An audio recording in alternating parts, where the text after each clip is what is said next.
Mixing জারে ছোট টুকরো করে কেটে নেওয়া কাঁচা আম আর তার সাথে অল্প একটুখানি গুড় মিশিয়ে এই গরমে মন প্রাণ জুড়াতে আজকের রেসিপিটা একদম চটজলদি মাত্র 5 মিনিটেই বানিয়ে ফেলতে পারো।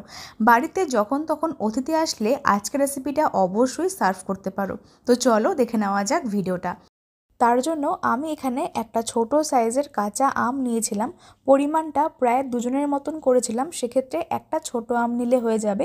তবে তোমরা বাড়িয়ে করতে চাইলে একটা বড় সাইজের কাঁচা আম নিয়ে করতে পারো, সেক্ষেত্রে প্রায় 4 থেকে 5 জনের জন্য ইজিলি বানাতে পারবে। আমটাকে প্রথমে নিয়ে খুব ভালো মতন ধুয়ে এবার এর মাথার দিকটা কেটে আমটাকে খুব ভালো মতন খোসা ছাড়িয়ে নিতে হবে, যেন এর গায়ে কোনো রকম সবুজ অংশ না থাকে। তার জন্য একটু ডিপ করে আমটাকে খোসা ছাড়িয়ে নিতে হবে।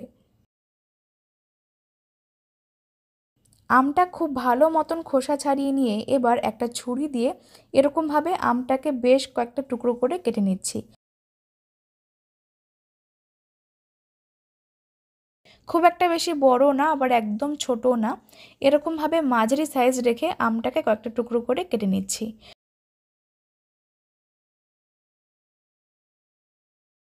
সমস্ত আমটা এরকম টুকরো করে কেটে নিয়ে এবার অন্যদিকে একটা বড় মিক্সিং জারের মধ্যে আমটাকে নিয়ে নিচ্ছি।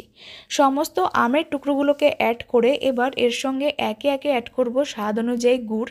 আমি এখানে মিষ্টির জন্য চিনি ব্যবহার করছি না, পরিমাণ মতন বা স্বাদ অনুযায়ী গুড় অ্যাড করছি। এতে করে খেতেও যেমন সুস্বাদু হবে আর স্বাস্থ্যের জন্য খুবই ভালো হবে, তাই তোমরা অবশ্যই মিষ্টির পরিবর্তে গুড় দেওয়ার চেষ্টা করো। আর দিচ্ছি এখানে পরিমাণ মতন 1 মুঠো ফ্রেশ পুদিনা পাতা। এতে করে একটা সুন্দর ফ্লেভারও আসে আর শরীরটা কিন্তু অনেকক্ষণ পর্যন্ত ঠান্ডা রাখে।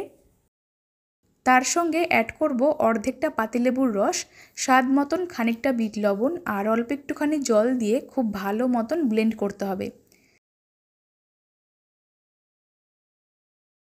জলটা তোমরা প্রথমে একেবারে দেবে না, অল্প করে জল দিয়ে সমস্ত কিছু খুব ভালো মতন পেস্ট করবে, যেন এর মধ্যে কোনো রকম আমের শক্ত অংশ না থাকে। দেখতেই পাচ্ছ কত সুন্দর কিন্তু পেস্ট করে নিয়েছিলাম, এর মধ্যে কিন্তু কোনো রকম শক্ত অংশ নেই, একদম স্মুথ পেস্ট হয়েছে। এর মধ্যে আরও খানিকটা ঠান্ডা জল অ্যাড করে তোমরা সার্ভ করতে পারো। নুন মিষ্টির পরিমাণটা তোমরা চাইলে এই অবস্থায় চেক করতে পারো। তো আমাদের এখানে একদম রিফ্রেশিং ঠান্ডা ঠান্ডা কাঁচা আমের শরবত রেডি হয়ে গেছে। খেতে কিন্তু এক কথায় জাস্ট ফাটাফাটি হয়, তাই তোমরা অবশ্যই বাড়িতে অতিথি আসলে অথবা গরমে যখন তখন এরকম 1 গ্লাস বানিয়ে সার্ভ করতে পারো। খেতে কিন্তু দারুণ লাগবে। আজকের ভিডিওটা ভালো লাগলে লাইক কমেন্ট শেয়ার করো।